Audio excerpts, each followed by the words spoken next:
Vous voulez refaire votre cuisine et vous voulez garantir les meilleurs résultats, eh bien cette vidéo dévoile les 4 étapes principales pour réussir la rénovation de la cuisine et je vais les partager avec vous en détail. Mais avant de poursuivre, je vous rappelle que si ce n'est pas encore fait, vous devriez télécharger la checklist rénovation.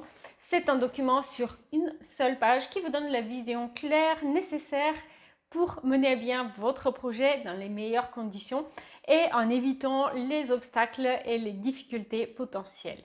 Alors, quelles sont les 4 étapes principales pour rénover sa cuisine? Eh bien, tout d'abord, il faut analyser la cuisine actuelle. Qu'est-ce que vous aimez dans cette cuisine et qu'est-ce que vous voulez améliorer? Qu'est-ce qui vous gêne actuellement? Qu'est-ce qui ne vous plaît pas actuellement?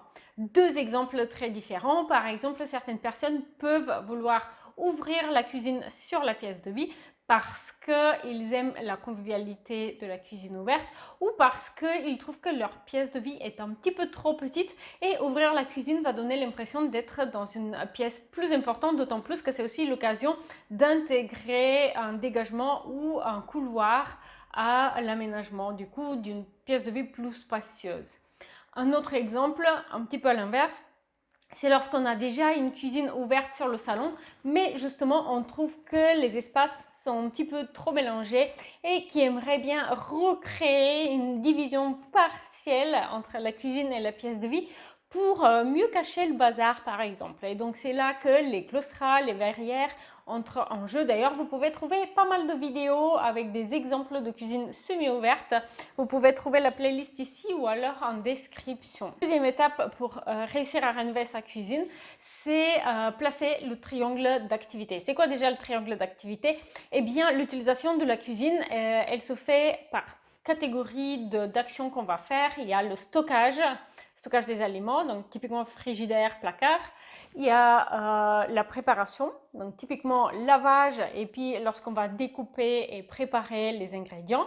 Et la troisième activité, c'est la cuisson.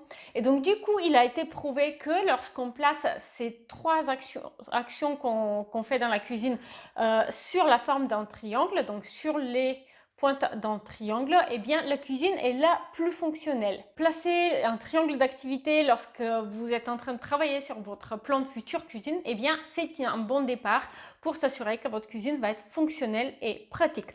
D'où d'ailleurs l'utilisation de plus en plus fréquente d'îlots centrales de cuisine pour notamment les cuisines droites en I ou alors les cuisines en L. C'est parce que cela permet de créer un triangle d'activité. D'ailleurs, si vous cherchez des exemples de cuisine avec îlot, eh bien, vous avez ici une vidéo avec des exemples ou aussi je vais la mettre dans la description. Troisième étape, eh bien, il faut bien décrire son projet. Alors, pour décrire votre projet, vous allez faire cela sur deux plans de réflexion. D'un côté, alors, il y a la déco, donc le choix de matière pour les crédences, pour le plan de travail, les choix de couleurs pour les portes de cuisine, le design des luminaires, etc. Et d'un autre côté, il y a le côté technique où vous allez faire ce qu'on appelle une fiche synoptique des finitions. D'ailleurs, dans le guide Rénover sa maison sans stress, vous avez des exemples qui permettent de décrire toutes les pièces de la maison si vous rénovez plusieurs pièces. Eh bien, c'est là que vous allez décrire les finitions sur chaque mur, les plafonds, le nombre de points de lumière, de prises électriques, etc. Et donc, c'est un document qui va être une première étape très importante pour réussir à estimer le prix des travaux, donc à ne pas sous-estimer l'importance.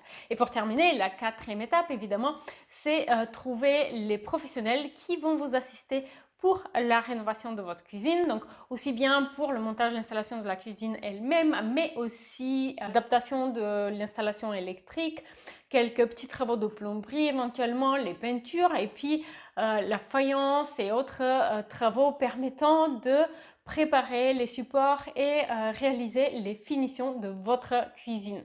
Alors, si vous cherchez inspiration pour votre future cuisine, n'hésitez pas à regarder la playlist Refaire sa cuisine. Lien en description.